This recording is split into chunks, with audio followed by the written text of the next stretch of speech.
retard, oui, d'accord. Ok, ça va pour moi. Je vais juste faire une petite introduction. Als je klaar bent, dan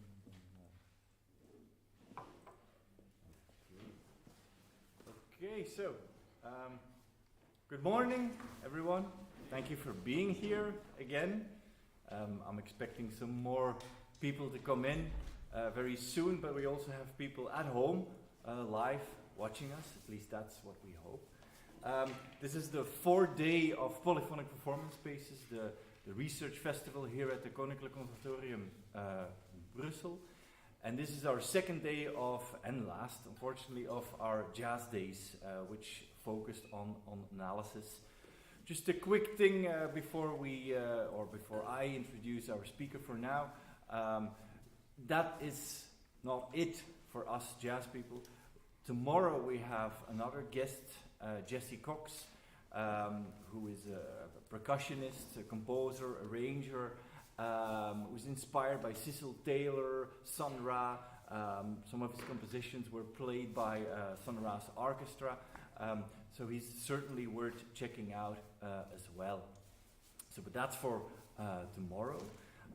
For now, given our focus on jazz analysis, the first name that popped up in my head was this person, Laurent Cugny, professor at the Sorbonne, pianist, composer, arranger, writer, researcher, and writer specifically on a book, one of his books that he published several years ago in French was specifically on jazz analysis.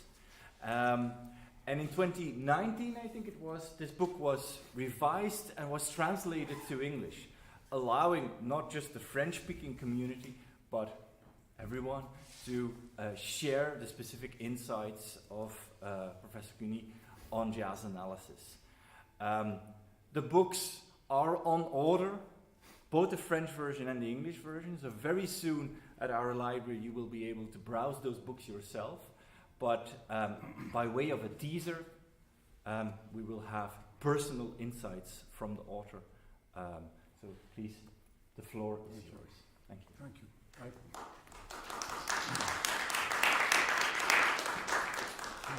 I play tennis too. So thank you very much. Good morning, and thank you again for the invitation. So I will try to give a talk about analysis. Yesterday we had a discussion with Kurt, and he said he advocated for the blending of disciplines, and I absolutely agree with that. So I don't know if I will speak exactly about analysis, but actually that will be analysis and practicing and arranging and even researching, because the whole thing, I'm myself very blended, not to say schizophrenic, and we have to, it's difficult, to part really the different domains. But I'll try to speak about analysis mainly, and we will listen to some music at the end. Because if there is no music, that makes no sense. So I will make a short autobiography as a musician and then as a musicologist, since actually I practice both. And the third part will be about this book that Matthias told about, and then I will speak for a few minutes about arrangement, but not arrangement in a very general sense, which is conceiving a performance. And actually, analysis is both sides. I mean, you analyze the music you listen to, but you have to analyze things to play music by yourself. So I think that's always both directions. So I'm totally self-taught musician. I learned the piano with a teacher for 4 years when I was from 10 to 14. But I stopped any serious practicing of music, just playing myself and trying to sing the Beatles song on the piano with variable success, let's say. But actually, I didn't have really. I just had an education in piano for 3 or 4 years, but no more than this. And in jazz, I learned all by myself, except that maybe 6 or 7 years after starting, I take some lessons in jazz arranging and in classical harmony, but only for 1 or 2 years. So I consider myself like a self-taught.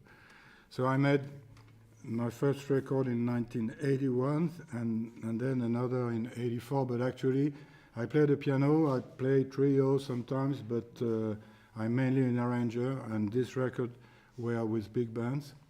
And actually I made some records, but only with large bands. And then, as I told you yesterday, I met Gil Evans and played with him and recorded these two albums. And in 1984, I was commissioned to be the musical director of the Orchestre National de Jazz. At that time in France, that was for 3 years. And that was not a constituted band, but you come with your band, you choose the musician. And every 3 years, with a new director, the band is changing because the musician leaving and other arriving. So I had a 15-piece band, and we played for 3 years, 120 concerts, something like this, which is not bad for a big band in 3 years. And we made these 4 recordings. And then it stopped, and I didn't have much works at that time, so I made records from that time very with very long time lapse between each. This one is from 2001, and David Lynx, that you all know, I suppose, was a guest singer. And this was a jazz opera that I wrote with 2 other people, and that we played first in 2006 on a concert,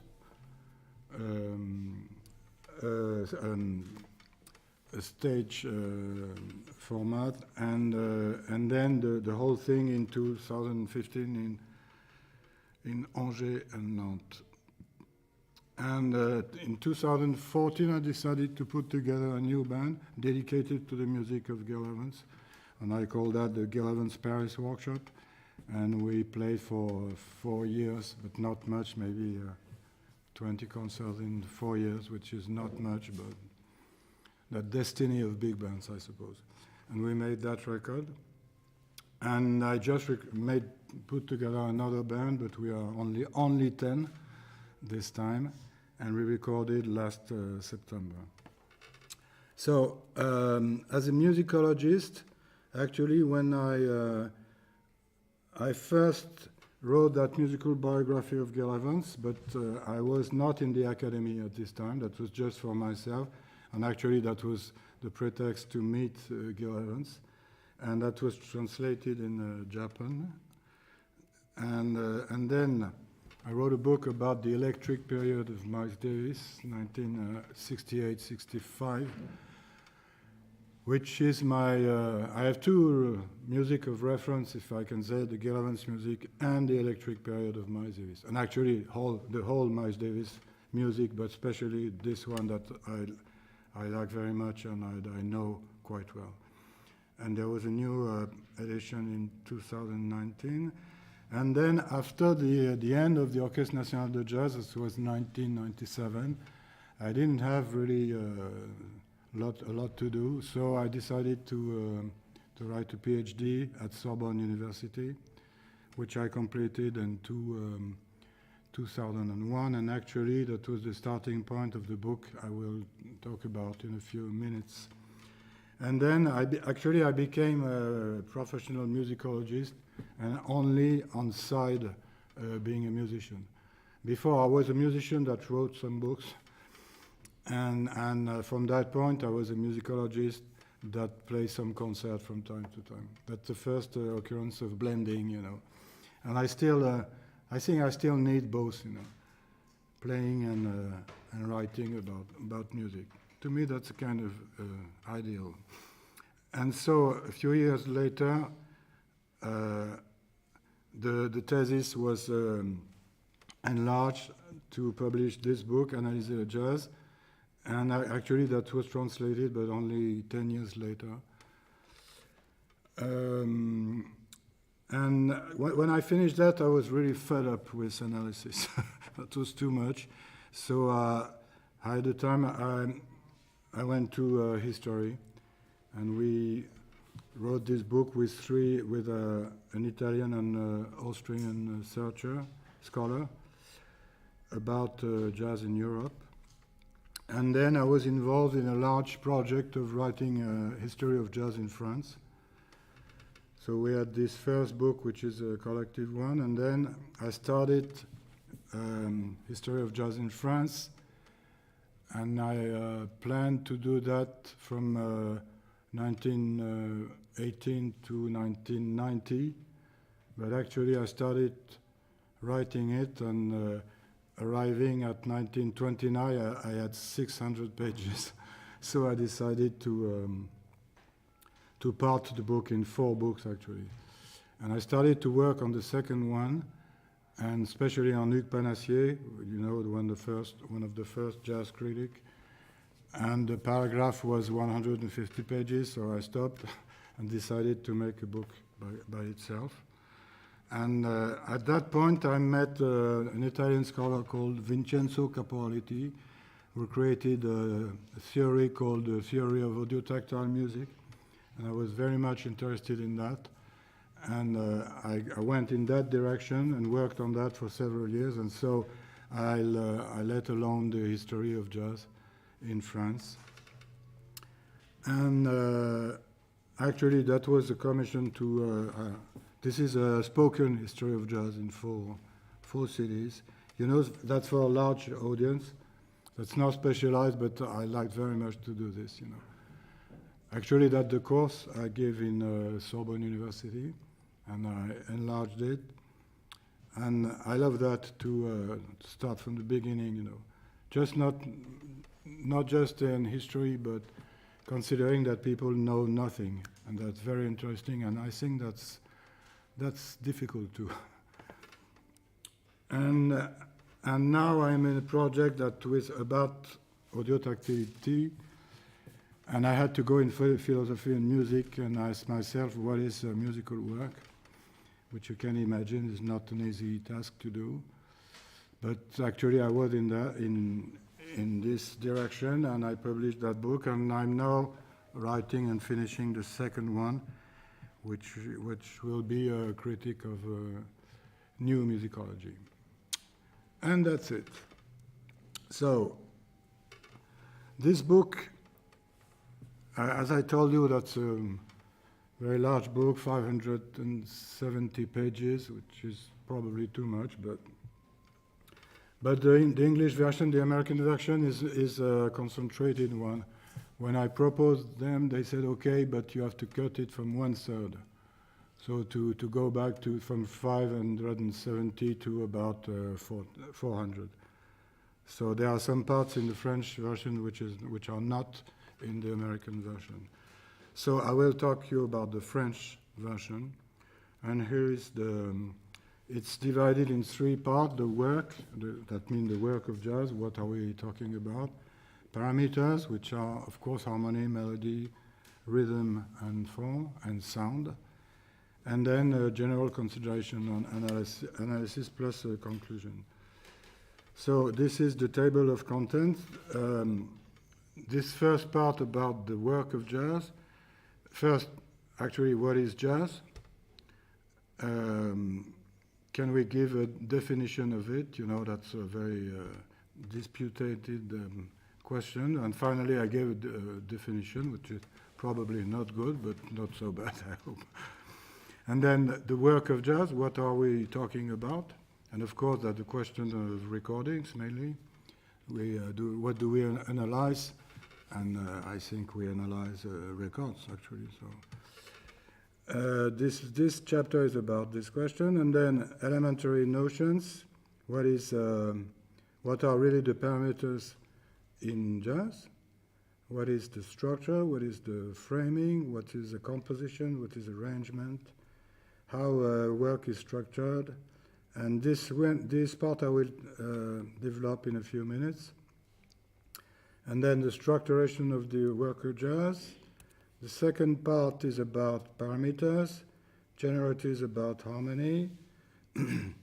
The tonal situation in harmony. I will say a word about it too in a few minutes. And then the other situations, harmonic situations in jazz, blues, modality, and non-functionality, because I consider there are 4 harmonic situations: tonality, blues, modality, and non-functionality. That can be discussed, but that is some way to go to discuss about it. Then rhythm, and with the famous question of swing and so-called ternary division of the beat, meter, all the question of meter, polyrhythm, and agogic, which is the variations of time, of tempo. And you know, that's very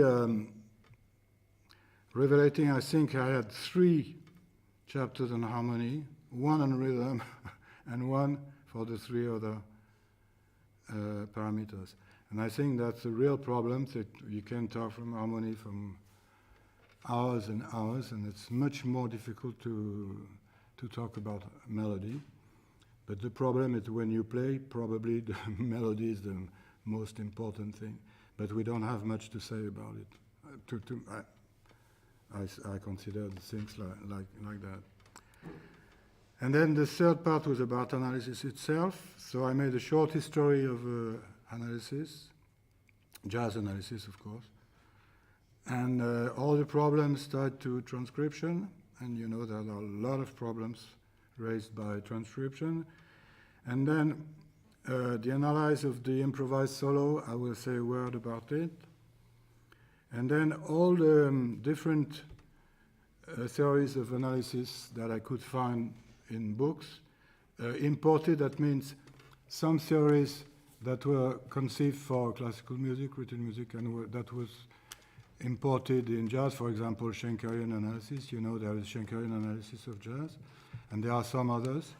And then what I call native methods of analysis really created for jazz specifically. And then what else? And prolongating, that means what do you do when you have finished your analysis? What conclusions you draw from the work of analysis? And then the conclusion was about what I would like not to do myself because that's too much work, but what could be a musical history of jazz. I mean, we can write an history of harmony, an history of rhythm, an history of form, an history of sound, an history of big bands, an history of the trio, and anything. And if you put in parallel all this history, you would have a musical history of jazz. And I think, and that would be very valuable, and that would be a different history than the history we tell generally. So I will now propose you just some of the points raised there, and of course that will be just a short overview of it because I would need a whole year to do the whole thing. And I started with a point about history of jazz. You maybe know this book by André Oder, Oh, mes problèmes du jazz, and the English title was Toward Jazz, maybe, I don't remember. And he wrote that in 1954, and at that time the bebop was the last movement, and he created this table of styles and periods, and what is original that he actually described the styles here with the regular name, you know, New Orleans, evoluted New Orleans swing. That's about the same that we use now, but the originality is there. He considered, the main point was he considered that bebop was creating a modern era of jazz, which means that what came before was classical. And actually, it stayed because in any, or probably most of the history of jazz, when you say, when we arrive to bebop, they said that's the birth of modern jazz. And that means that the period before the swing period is classical jazz. And yes, he proposed that in '54, but he even know that usually what the people say, modern jazz is starting with bebop. And so when you go backwards, to him, the period 35-45 was the classical jazz, then pre-classical, then ancient and primitive. That was his categorization. And I discussed that a lot, a bit in the book, and I said, okay, I wrote the book in 2009, but even in 2022, when he wrote that, jazz had about 50 years, and now it's 120 years. So of course, the story can't be the same, and not only because we have to add everything that happened after 1954, but the general overview has changed, or should change, to my opinion. So I propose the same kind of approach of the question, but from the point of view of now. And this shift from classical to modern, I think we should skip it from 45 to 1959-60. And the main concept is common practice. That comes from classical music. Maybe you know that. When you say common practice in classical music, actually that's Mozart, Haydn, Beethoven. And this is the classic period. That means, what does that mean to be a classic? Actually, I think, of course, very difficult question, but the thing is, at some point, there is a consensus between musicians. They play, in classical music, the tonality had needed 2 or 3 centuries to build it by itself, and then at some point, around 1750 maybe, it was a complete system that could be used in a way, in a complete way too. And so you have this period, let's say from 1750 or maybe a bit before to 1820 or 30, which is everybody writes with that system. And of course you have great masterpieces, and you say, okay, this is classic, and before is pre-classical, and then afterwards could be modern. I think the convention is to modern is at 1900 with Schoenberg. This is really the end of tonality with dodecaphonism and serialism and all. So you have this period which is classical, and before you have to raise the system, which is actually tonality, and after maybe let's say 1820, that's not it is descending, but something is changing, and at the end, when you are with Wagner or Mahler at the end of the century, tonality doesn't make sense because it's too rich in itself. You can have modulation every bar, and it lost its own sense.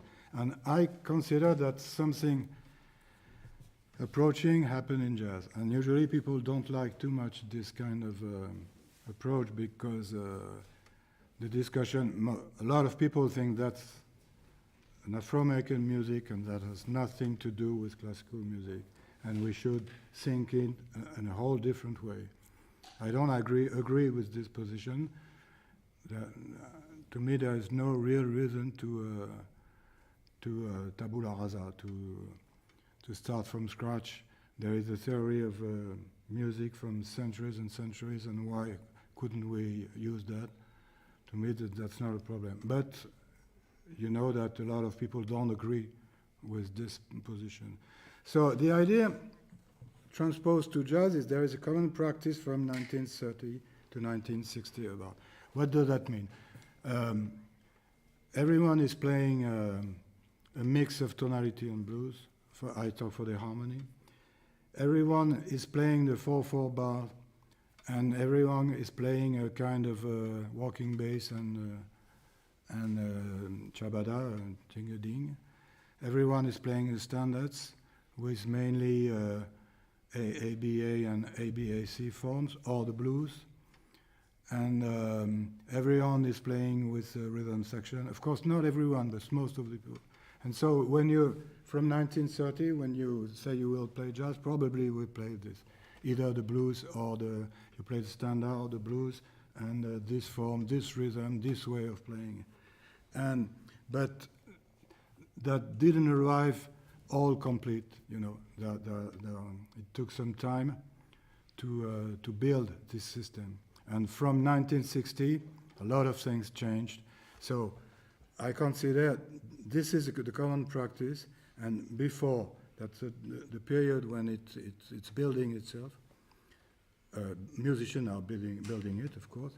And then thing changes after 1960. That doesn't mean that common practice is over, because today a lot of people, and myself, beginning with myself, are playing a kind of common practice. But to me, the limit between classical and 14 was really in 1950 with, let's say, kind of blue and free jazz by Ornette Coleman. You know, these two records, and maybe Giant Steps and 2 or 3 others, really that something changed. Because, you know, that's very interesting. When André Oder wrote this in 1954, bebop, as you know, that was a real revolution. People were stunned by it and say, okay, we don't play the rhythm the same way. We don't play the harmony the same way. We don't play the solo the same way. The drum is not playing the same way than before. This is a revolution. Okay, but we still play 4/4. We still play the walking bass. We still play a lot of things that were present before. So you know that the bottle half empty or half full. Do you... From the point of view of now, we can consider that bebop kept a lot of things from swing and changes some of things. And of course, people at the time were very stunned by things changing, but they couldn't see. You know, if you have said André Oder in 1944, you know, at some point, jazz will not have a regular pulsation. He would have said, but it's not possible. You know, regular pulse is the heart of jazz. Okay, so listen to Free Jazz by Ornette Coleman. You know, the thing that can be imagined at what point are imagined a few years later.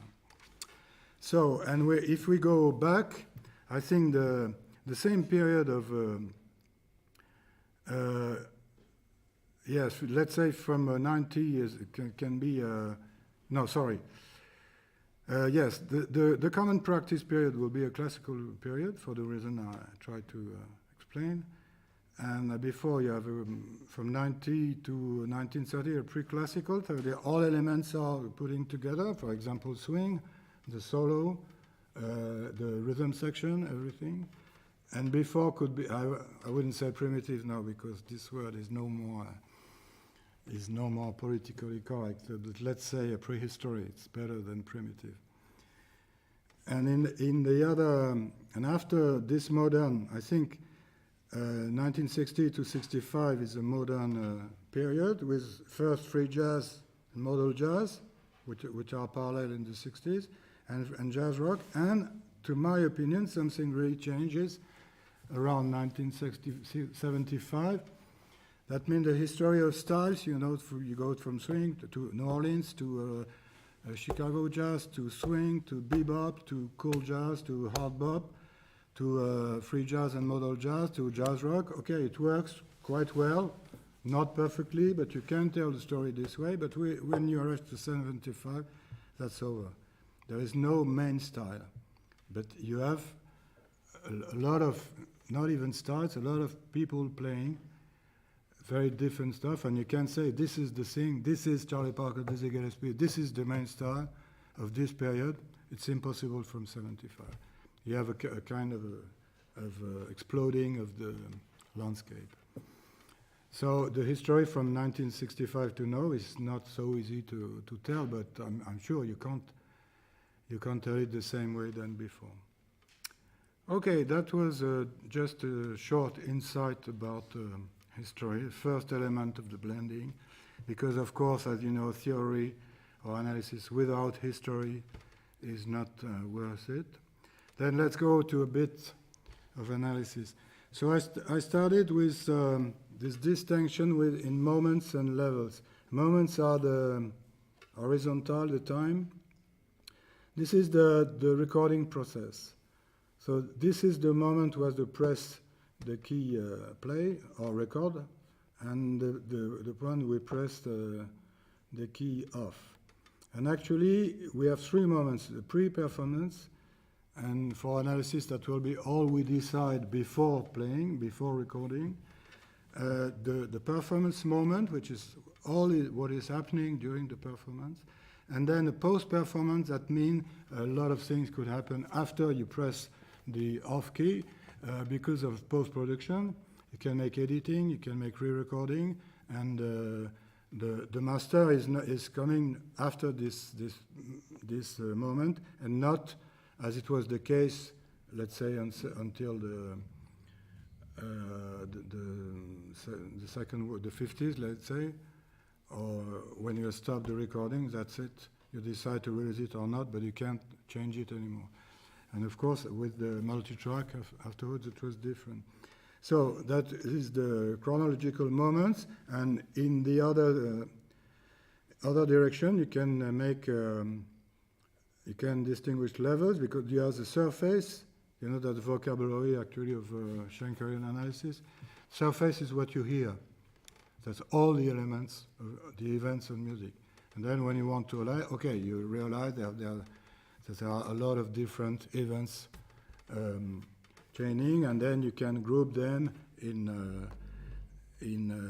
larger events, and larger and larger. And you know, I don't know if you know Schenkerian analysis, but that is the principle that at the end, maybe you can find a kind of fundamental structure which is generating the whole thing. I'm not a practitioner of Schenkerian analysis, and a lot of people hate Schenkerian analysis, which is not my case, because I don't think that really the godlike system of analysis, but I think that's very interesting, and why not using it if it can help us for our analysis. And then, you know, when I started this work for my PhD at the Sorbonne, the thing was, I just had played a lot with the Orchestre National, and I was very happy with this musical experience. And then I have to land on Earth, and I studied this work, and the question was, what really happens when we play? I started from this question. So that was an empiric approach, and not so much theoretical, but actually you arrive very quickly to the theory, but that was my starting point. The first question was, how do we elaborate the music? How do we, what are the elements that you choose to conceive jazz music? And so this is the content and the means of communication between musicians. The content, actually there is an important notion with it, which is the fixation, which is different from writing, because you can have non-written fixation. I mean, if I sing, if we are in a class and I sing you, I want that we play, let's say, Billy's Bounce, but I don't want to give you a score, and I will play Billy's Bounce on the keyboard or sing it, and say just sing it, play it with me. That's fixed content, because that Billy's Bounce had, but that's not written. So this is a very important distinction. So you can have, actually I think when we decide some content before we play, there are some fixed contents and not fixed. So the fixing process can be written, you give a score to a musician, or you give something else. For example, what I said. And this notion of code of play I propose myself. If you say to the bass player, play a walking bass, or if you say to the drummer, play a jing-a-ding, or if you say let's play a blues, these are all code of play. That means that's a code that means you know what it is or not. If I say, okay, we play the blues in F, this is a code of play. You know it, or you know what it is or not. And some have fixed content. For example, if I say rhythm changes, let's play rhythm changes in B flat, that's a fixed content because there are some chords. You can change some of the chords, but if I say to the bass player, play a walking bass, there is no content. It depends on the chords he will have to play. So there's code with fixed content and non-fixed, and of course, improvisation is on the non-fixed by definition. But that's not so simple as it. Afterwards, when I went into the audio-tactile theory, I changed a bit this scheme, but I won't go in there now. And once you elaborate things, that means you think what you want to play, and you explain that to the musician. That can be a collective process. We decided you do this, I will do this, and then we start to play. And what are the mode of exchange? How do we exchange information? And so we can exchange fixed musical content, either composed or oral, or instrument, or on the instrument. Oral, of course, I tell you some things, or I play something and you will react to this. I don't even remember what all this means. You can give instructions, verbal or visual. The visual are very important while you play. Of course, if you look people like this, that means that probably something has to happen. If you do this, or a lot of things. That's very interesting to look at videos, but you see that a lot of things are between musicians are by the vision. If you say that, for example, but just or if you you look at somebody like this, probably the music will change a bit. And of course, the cue and the interplay. So I don't go into detail because I don't really remember what it means, but some are explicit, some are either explicit or implicit and implicit, and so on. And then when you try to articulate both, we have our three moments, and before you can have fixing process, you can decide of course of play, so at the time you don't play yet, so that's verbal, and you can give instruction, verbal instruction, for example, don't play more than 20 minutes of your solo because yesterday it was really too long. This kind of instructions on everything you can say verbally. Then while we play, actually that enactment of fixed states, you play the unison right or not, or maybe too slow, I don't know. You play some code of play. Some had been decided, some have not been. For example, you said to the bass player, play walking bass, but maybe you didn't say that before. At some point, he plays walking bass, so he decided to play that code of play while playing. And then, of course, improvisation. And you can have some instruction, but visual. For example, you say that, probably the soloist will understand. And of course, interplay, which is as important as you know. And all these things are true while you make re-recordings, except that that's not really interplay, because that's not both direction, but you can react to what you hear in the earphones, but of course the tape will run the same way, and so that's not really interplay, that's only half interplay. And now I try to imagine what does it mean really to improvise, and not really what does it mean, but how does it work, which is not a very easy question, as you know. And Extemporization, at that time of the book, I didn't use that notion, and that the audio-tactile music theory would have introduced that, which is, actually, what is, I have another slide, but I don't know where it is. So anyway, improvisation, you're supposed to play on the spot, and something you haven't decided or you haven't played before. Okay, but actually that's not enough to say this, because you never start from scratch. Or actually, some people try to do that, and it's called free improvisation. You know, that's a very important movement who had now 50 or 60 years. People decide to improvise with nothing before. Okay, let's go. We don't say anything. We don't decide anything. We play. That's called free improvisation, or non-idiomatic improvisation. And for example, is it really non-idiomatic? The problem is you're never. There is never nothing, for the reason that you have a lot of things in your brain. You know, you have your education, you have your culture, and everything.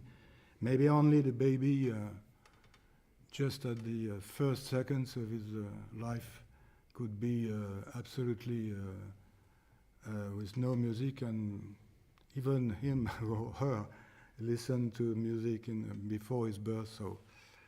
So the point probably is a utopic situation to really have nothing. You know, for example, Keith Jarrett say that I arrive at the piano, brain empty as possible, and I play.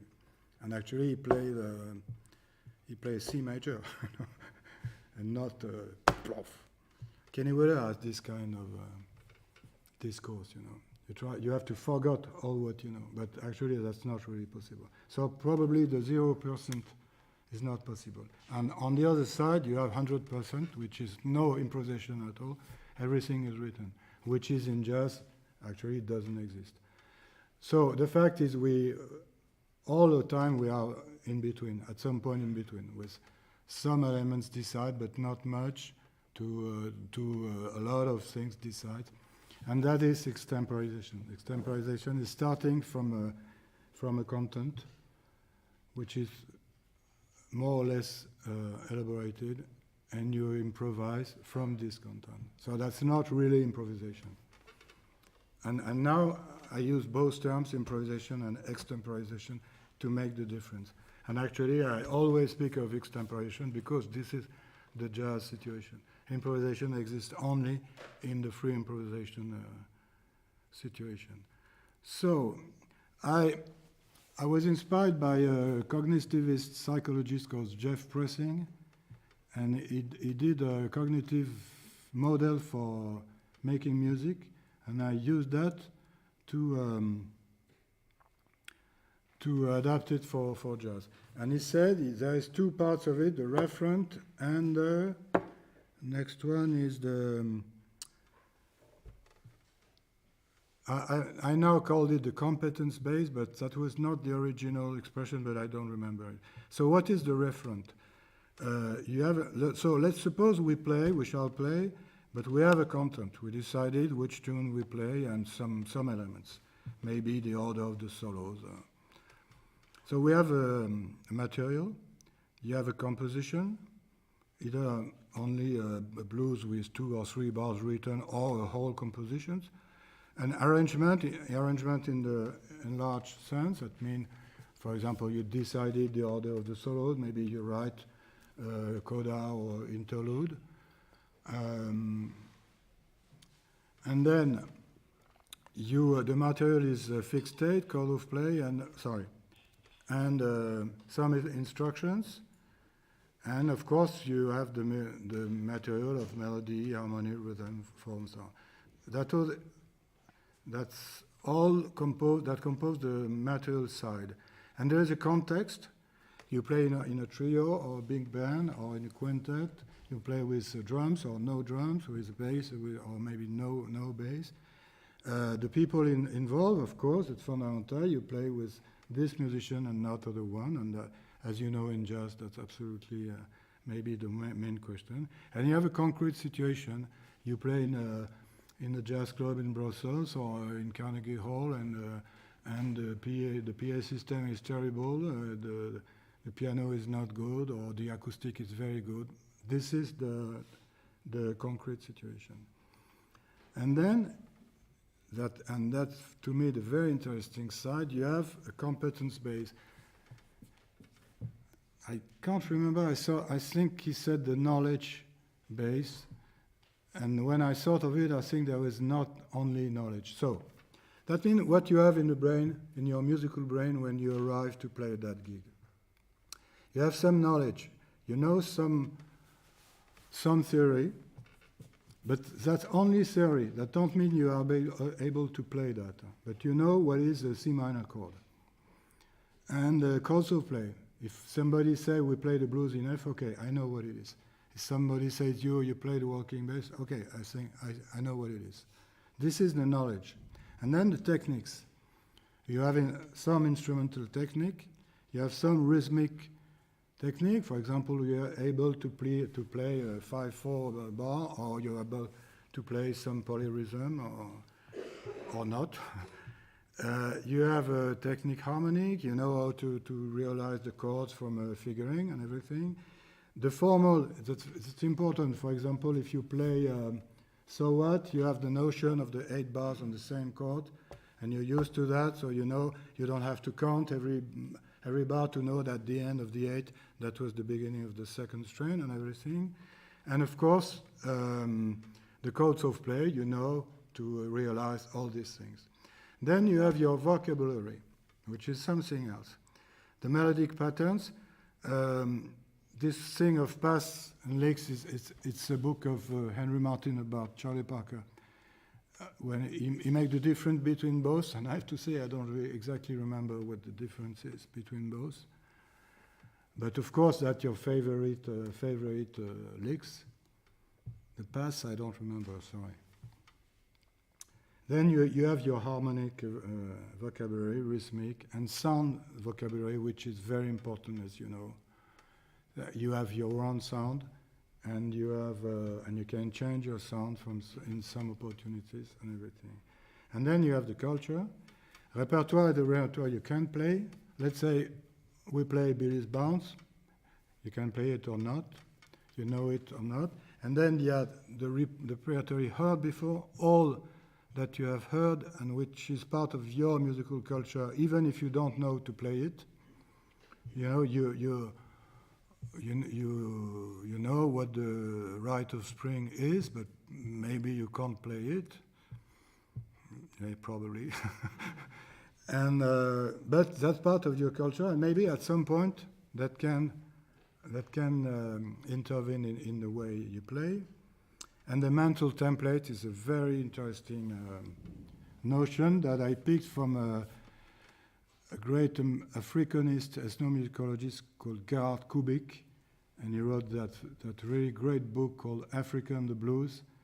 Really, I encourage you to read that book. He's still living. I think he's 90-something, and he lived his whole life in Africa, and he's really a specialist of African music and of jazz. And he tried really to answer the question, what is African in jazz? Which, as you know, is a very, very difficult question. And to me, he's one of the best people to treat this question. And at the end, he said he doesn't know. And all the people say, okay, this is African in jazz. Okay. It's not sure that we should believe them. And it's all of mental template. What is it? So, in this situation of slaves deported from Africa, they arrived totally naked and culturally naked, if I can say, because terrible experience of capture and the crossing of the ocean, and then people were mixed. So everything was made that to erase their culture. and they were mixed with with people of different culture, and they had to reconstruct a new culture, which actually was a slavery culture of Afro-American culture. And what is left from Africa? So, very difficult question. Probably not much, because of this situation. But Gerhard Kubik thinks that things are kind of imprinted in your brain, and actually you forget it, but that's still there in a deep level of your brain. You know, our brain has several levels, and some memories are very deep, and you can't remember it, but actually it's still there. And he said that sometimes in jazz things appear that are not really conscious, but that could have an African origin. I don't know if it's true or not, but I think that's very useful to think the whole thing. I really believe in that, you know, Natalie is there, but, you know, I'm very stunned. Sometimes I play some things. It happened once I made a composition, I recorded it, and a few years later, I was listening to Radio Report, and I heard exactly the same thing, which was improvised by Wayne Shorter or Zavino. And you know, that's a good example, because actually it came in my brain and stayed somewhere very deep, and at some point I extracted it, thinking that was my music, and that was not actually. So I think all these processes are working when we are playing. So, this was about improvisation. We go until 11:30, around, yeah. No, sorry. This is about soloing. I will go to this slide. I read a lot of text treating that question, what happens when people are soloing? How do they do? And that was really interesting, because I found 10 or 12 different versions of the thing. And I tried to make a synthesis of everything. And so, you know, this part is a French book, and it's not in the American one. So if you're interested to the detail, if you have to go to the book. I don't remember exactly who were the authors were proposed. So, let's start with, this is my synthesis, but every, you know, 1, 2, 3, 4, 6, no, there are 12 of them, and there are 12 different authors. And there are people who, no problem.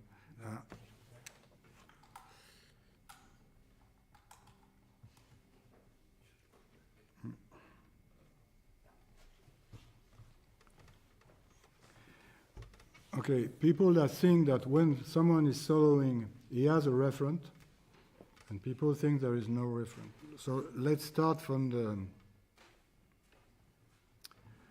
Let's start from there. Some people say, okay, a jazz soloist is starting from the melody of the head. You play Billy's Bounce and you construct your solo from the melody of Billy's Bounce. That would be thematic improvisation. Some say, no, you start from the chords.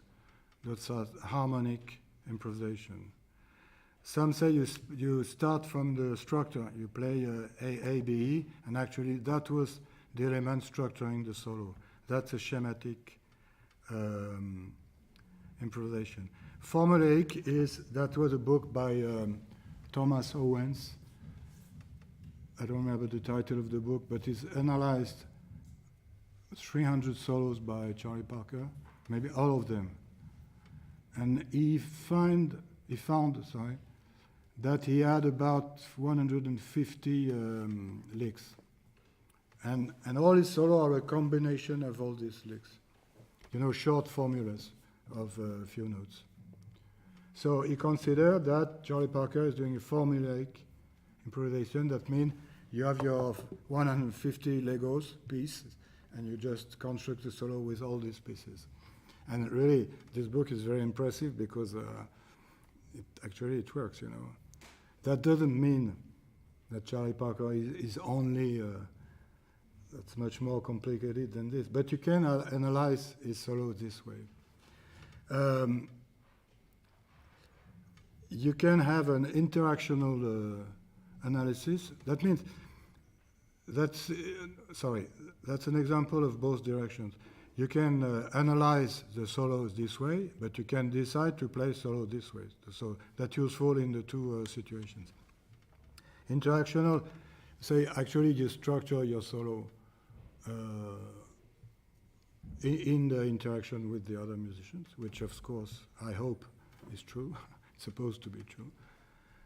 Intertextual is very interesting too. That's the question of vocabulary, because in a way we never play any phrase that has never been played. All what we play has been played before, and some of them, sometimes it's conscious. For example, a quote. You quote another tune. Sometimes you know perfectly that you play a phrase by Miles Davis, and sometimes you don't know, but you play a phrase by Wayne Shorter. And there are people who think that the improvisation have no referent, so that can be motivic improvisation. John Coltrane, it's very obvious, you know, and he can play for 1 minute or 2 minutes or only one motive of 3 notes. I think Coltrane is really the best example for this kind of improvisation. Semiotic, that's very interesting. That's a scholar called Larry Gushee. I could have called that scenographic. He said he analyzes the solo by Lester Young. He say, okay, his first phrase is to know, hi guys, I'm there. You know, coming on stage. And then he plays stage, okay, I play this phrase so you know I can play it. And then I play this because somebody is in the room and I want to signify it that I know he's here. And at the end, probably you will play, okay, that's, I will leave the stage in a minute, and then I play my last phrase. And he described the solo as a theater play, you know. That's very interesting too. This is semiotic. Voice leading, you can imagine what it is. So probably that's not far from harmonics, but that's counterpoint. You construct your solo from some voice you can construct from the chords, and of course melodic, rhythmic, and sound, which is more complicated, but you can construct a solo with round sound. So now I have a problem if I go to this or not. I have to say, okay, it's 11:08. May I have an extra 10 minutes? Okay, I made a proposition of a grammar of harmonic progressions in tonal jazz. The idea, this is very Schenkerian too. When we analyze, we have a surface. Yeah, that means you want to analyze a record. Surface is what you hear. And on the harmonic level, you will decide to find what is the chord changes. So you analyze that, and at one point, okay, you have the chord changes, you picked it up from the record. And this is the harmony of the composition. But you know, for example, that's around midnight, and as you know, there are a lot of versions to play this, the harmony of around midnight, but there is some fundamental structure of it with a lot of variation. So let's call that fundamental structure. I said, if you think of that with the blues, that's very easy. There are a lot of chords that you can play of the blues, but at the fundamental structure will be 1-1-1-1, 4-4-1-1, 5-5-1-1. This is, we can consider this is the fundamental structure in blues. And from this structure, you had hundreds of ways ways of playing this. And so when you go from surface to harmony, that's an analyzer arranging. From harmony of this version to the fundamental structure, that would be reduction. And then you can go the other way. Okay, there is this structure fundamental, but I will decide to play a different chords on around midnight, and I go to my own surface. And you create an arrangement at that point. And my point in strictly harmony is how do you go from there to there. So my idea that starting from the fundamental structure, in tonal music, of course, that's not true of jazz, of modality and non-functionality. But as you know, the tonal part of jazz is not nothing. So I think there is only three fundamental models: 1-4-1, 1-5-1 first, cycle of fifths, 1-4-1, the plagal model, and maybe there are only two. But at some point, I'd consider we had to put it progression of seconds, the second 1-2-3. But in a way, 1-2-3 is a variation of either 1-5-1 or 1-4-1. So it's incredible to think that we do all this music with only two enchaînements, je sais plus comment on dit. Sorry? Progression, thank you. So, actually, from that we need some rules of transformation of this model, because of course we don't play always 1-5-1 or 1-5-1. We played a lot of chords. So how can we transform it? You can change the chord itself. You can add chords to this model, and you can substitute some of the chords. Translation, you can do some inversions, you can do some extensions. That means if we consider the basis is 4 note chords, you can add a fifth, a sixth, and seventh. No, sorry, extension is something else, but I don't want to go into detail. I don't have time, and that's not so interesting. Enrichment is adding 9ths and 11ths and 13ths. Actually, extension is going from the three note to 4 notes. And actually, that's a C6. When you add a 6, it's an extension. And when you add a 9th, 11th, 13th, that's enrichment. And then alteration, of course.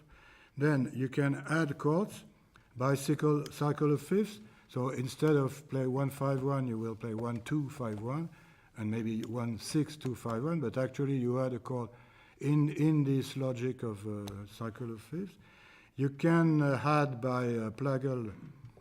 You can play a 4 before 1, which is a plagal addition, and you can add chords in the progressions of seconds logic. After 1, you can play a 2 and something, and of course you can substitute chords. Diatonic, you know the logic of superposed thirds that make that the 3 is very close to 1, the 5 is very close to 3, the 7 is very close to 5, and everything. So if you play a 3 instead of a 1, you have only one note changing and everything. This is the diatonic substitution, because you only use diatonic notes of the modes. Harmonic, you change the nature, the quality of the chord. Instead of playing C minor 7, you will play C7. And at last, tritonic, that you know, instead of G7, you will play D flat 7. And then there are some additional rules. You can, so I don't go in the detail, but there are some additional rules. So you have maybe 15, 16 rules, which is not so much at the end. And we all combine all this, and with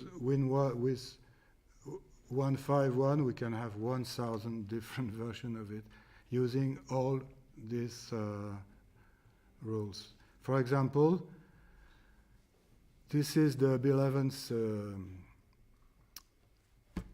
Anatole, which is 6-2-5-1.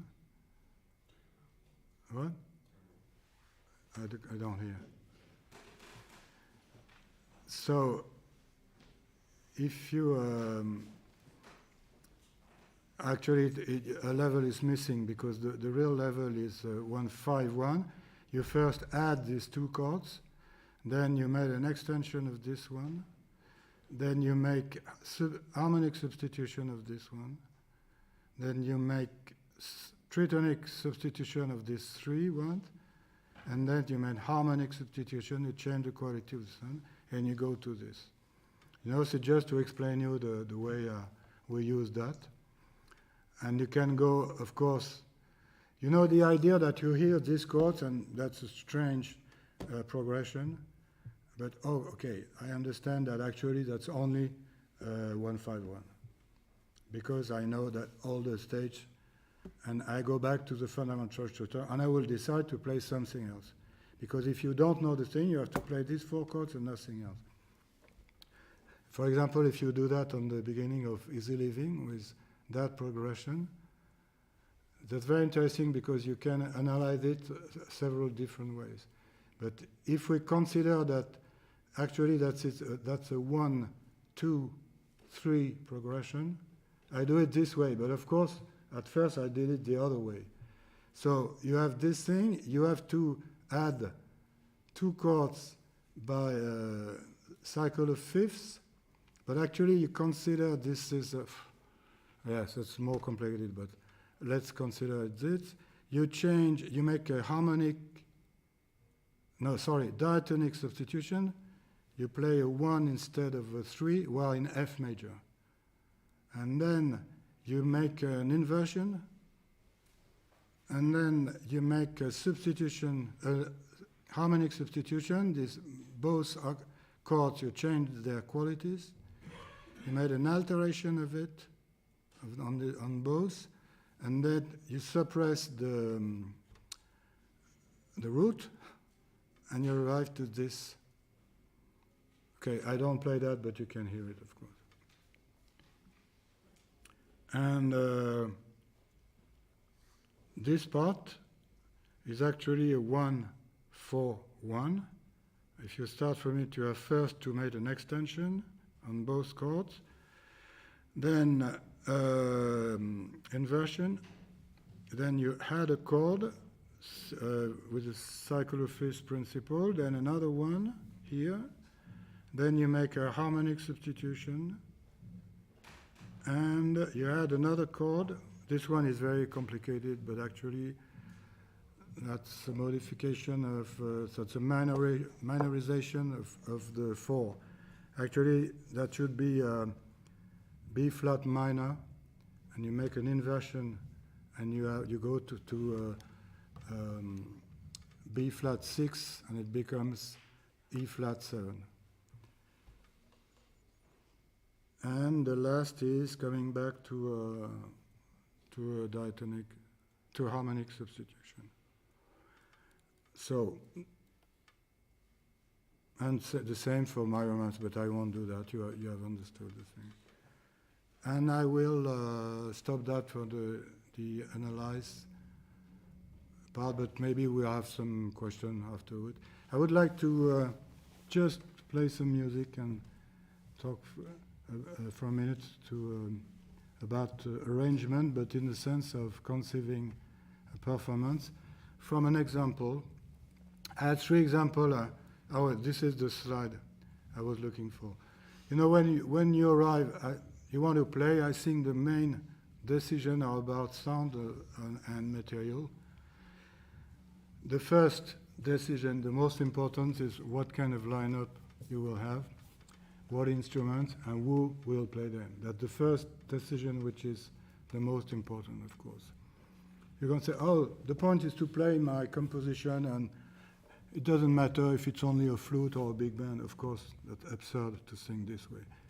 And as I told you for the one we were yesterday, for example, for big band, you have 2 solutions. You decide to write an arrangement, and afterwards you say, okay, what band can play this arrangement, or you decide to put together a big band, and you say what kind of arrangement I will write to make this band play correctly.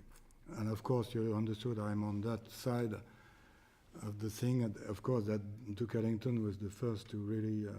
But maybe I'm quite convinced that everybody played this. You know, that's the problem of, for example, the radio big band.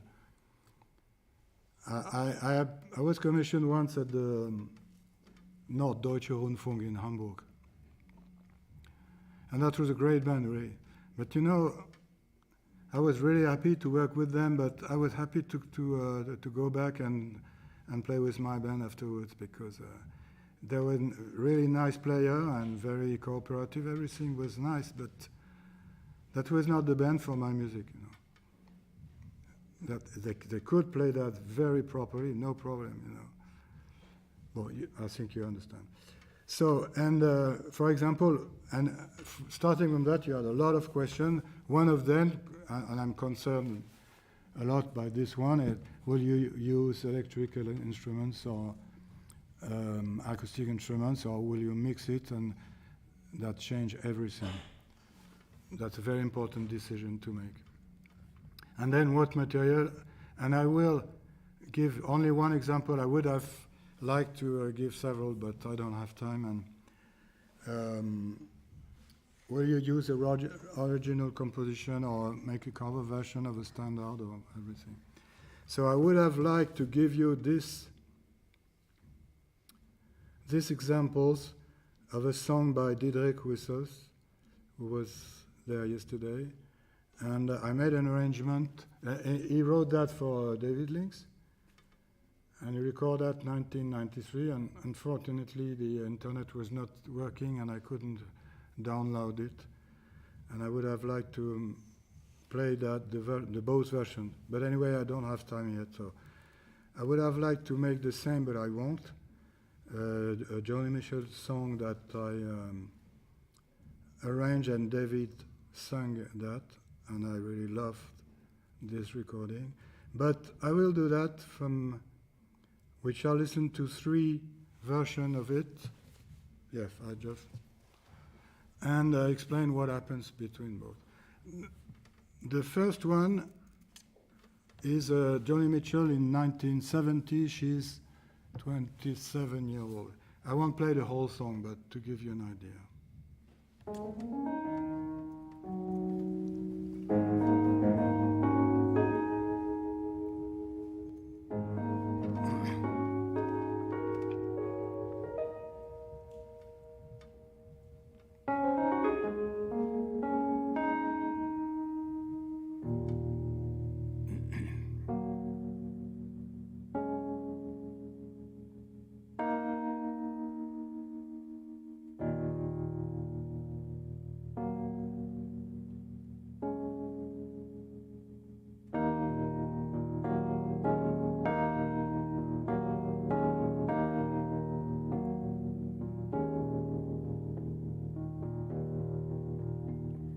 Came upon a child of God. He was walking along the road, and I asked him, "Where are you going?" And this he told me: "I'm going on down to Yasgur's farm. I'm gonna join in a rock and roll band. I'm gonna camp on the line. I'm gonna try and get my soul free. We are stardust. We are golden, and we got to get ourselves back to the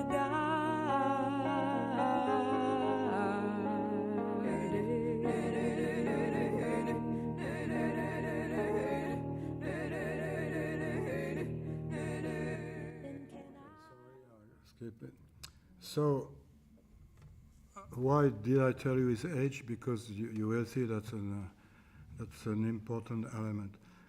And so it's a very simple arranging. She plays probably a Wurlitzer electric piano.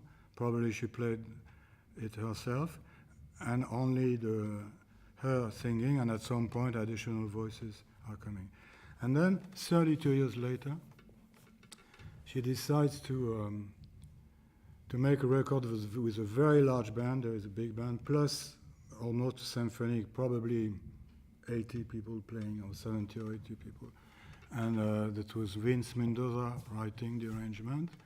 And they make a new arrangement of this song, but at the opposite side, that's on the first one is Almost Alone, and the second version she's backed by 80 people. And she's almost 60 at this time, and of course her voice has changed a lot, as you will learn. And I have to go to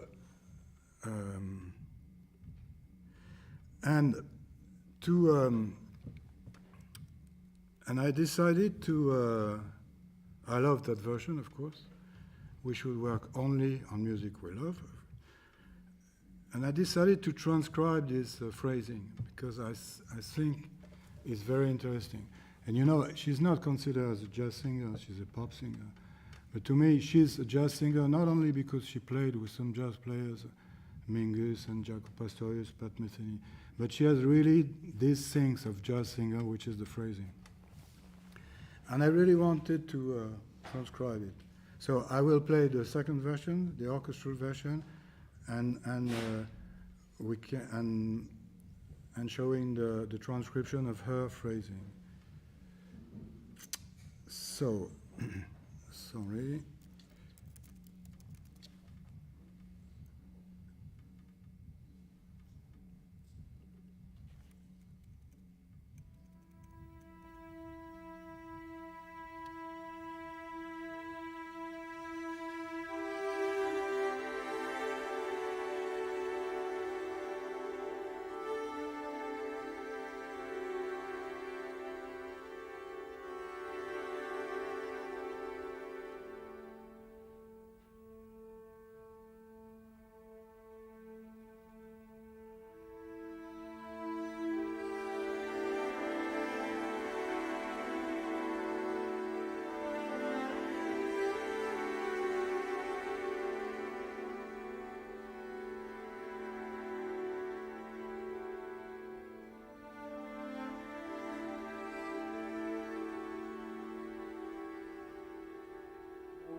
I came upon a child of God.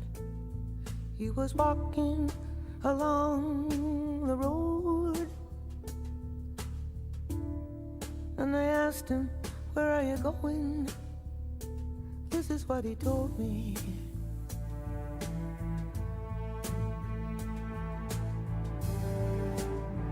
He said, "I'm going on down to Yasgur's farm.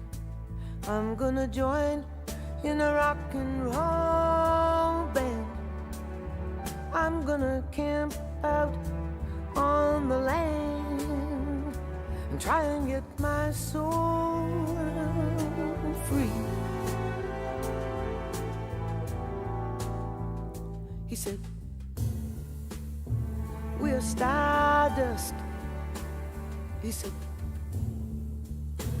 "We're golden, and we got to get ourselves back to the garden."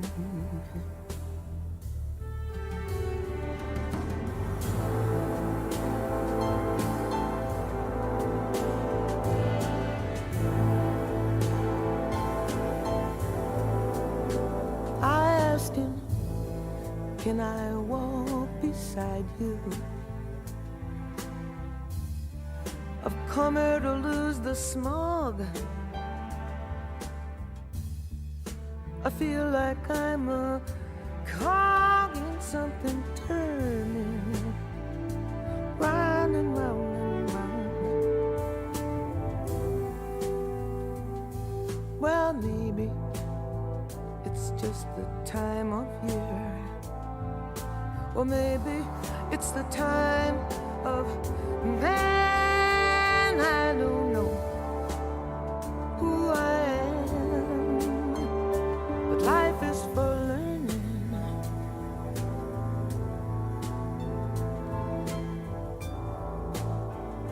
I know we're stardust.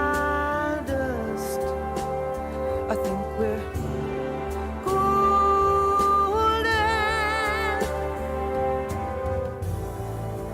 got to get ourselves back to the garden.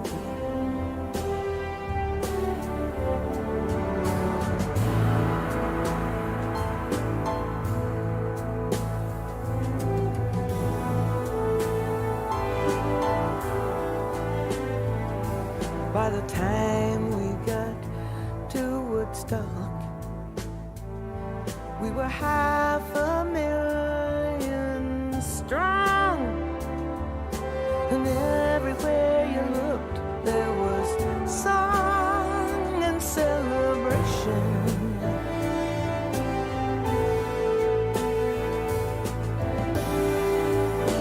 That night I dreamed I saw the bombers up there riding shotgun in the sky, and they were turning into butterflies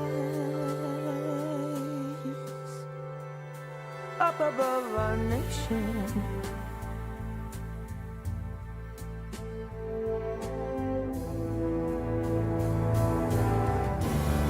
We are stardust, come from billion-year-old carbon. We are golden. We just got caught up in some devil's bargain, and we got to get ourselves back to the garden.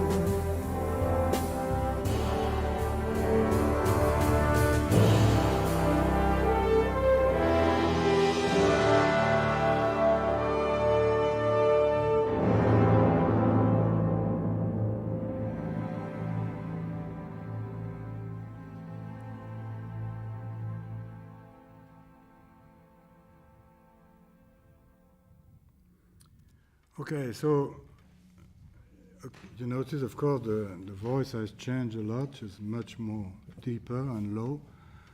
And, of course, the arrangement is totally different. And I love that version, both versions, actually. I love this song. And I put together a new band, which is actually...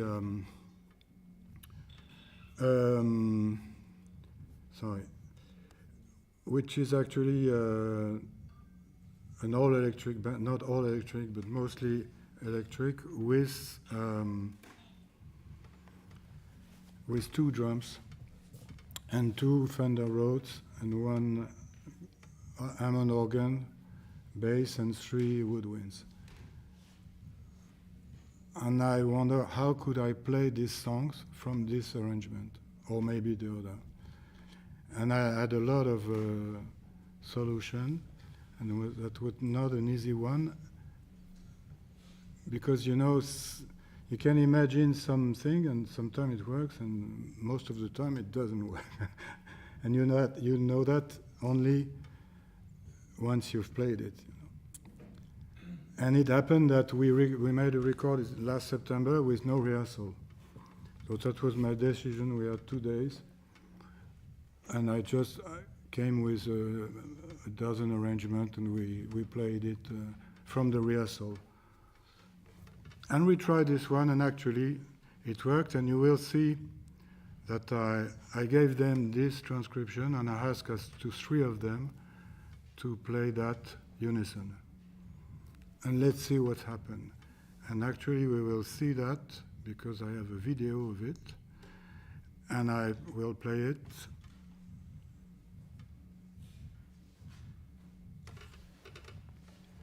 And that will be the end of the session.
And that's it. Thank you very much.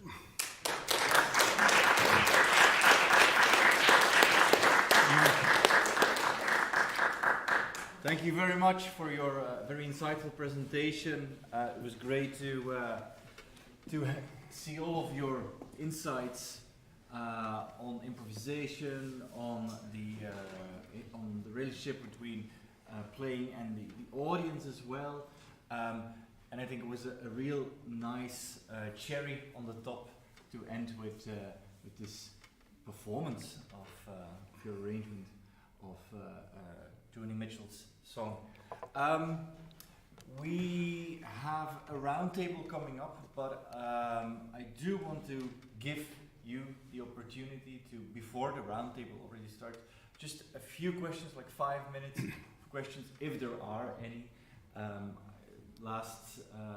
Yesterday we had no questions, and I mean there was no time for questions, but I saw that immediately there was a huge fan base around Laurent and swarming him with questions. So just want to give you the opportunity for that. And now, are there any questions for Laurent before we take a little break and do a technical changeover?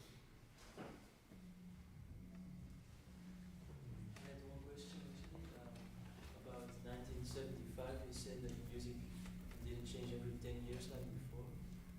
I was wondering, what do you think is the reason for that? Sorry, what? The reason for not a big change starting from 1975. What do you think will change? The reason is a negative reason, if I can say. That means, can you tell me, if I ask you what is the dominant style in 1945, or let's say in 1947, you will answer bebop because that's obvious. That doesn't mean there is only bebop played at that time, but I don't know to call it a dominant style or the most recent style. If I ask you the same question in 1985, it's impossible to answer. There are a lot of musicians playing, but there is not really a style which is dominant, which is the main thing, and you are in it or outside, or that's all. That's the only reason. That's not. I would have liked, or not. I don't know, but to me, that's a fact. And I think it's also not just related to jazz, it's something that you find in art forms in Of general. course. So it's, this kind of eclectism, some call it postmodernism or whatever, but it's something you find in architecture, in literature, And that's very true, because that was not only in jazz, and that was one of the definitions of postmodernism.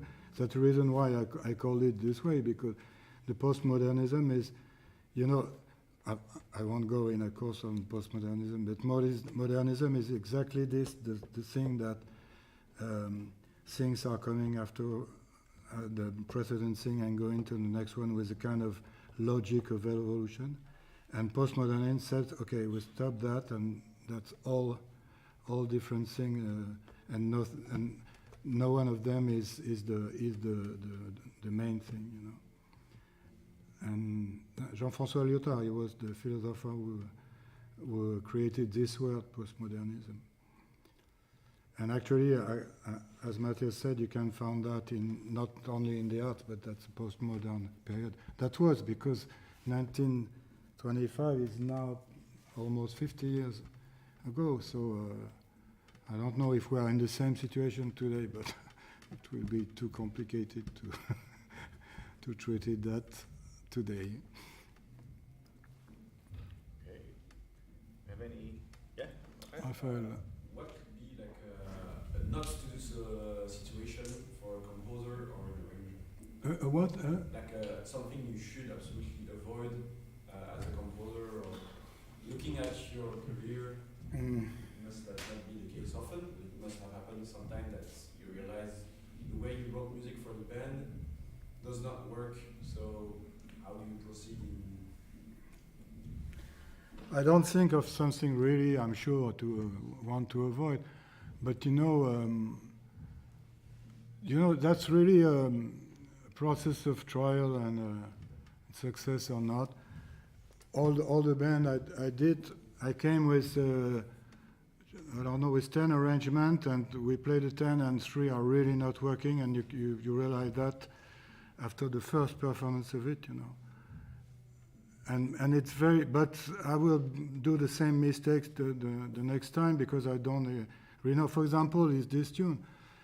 I imagine maybe playing exactly the same phrasing with organ, guitar, and bass clarinet could be fine. And I didn't talk about that, but I keep this very simple harmony. You know, there are only 2 chords and a kind of bridge with very simple chords. And I imagine maybe it could work. We recorded that, and I say, okay, I keep it. I think the idea works. But I have 2 or 3 other arrangements. We recorded it, but that will never be released because it doesn't work, and I don't really know why. But that is what is really interesting in jazz. You know, once you have, since you have not played the tune, you can't know if it's really worth of it or not. But I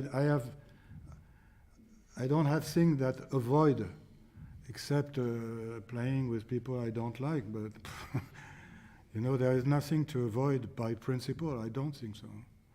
And when you've said that, of course, you have your own vocabulary, and you know, actually you play almost the same chords, almost the same melody, and you have to do with it. So that's not, you know, you have the table with all the possibilities. That's not true. You have only a small range of possibilities, which is what you are able to play and what you like to play. And you combine all this. Sometimes it works, and sometimes it doesn't. Okay. So let's thank Laurent one more time for his presentation.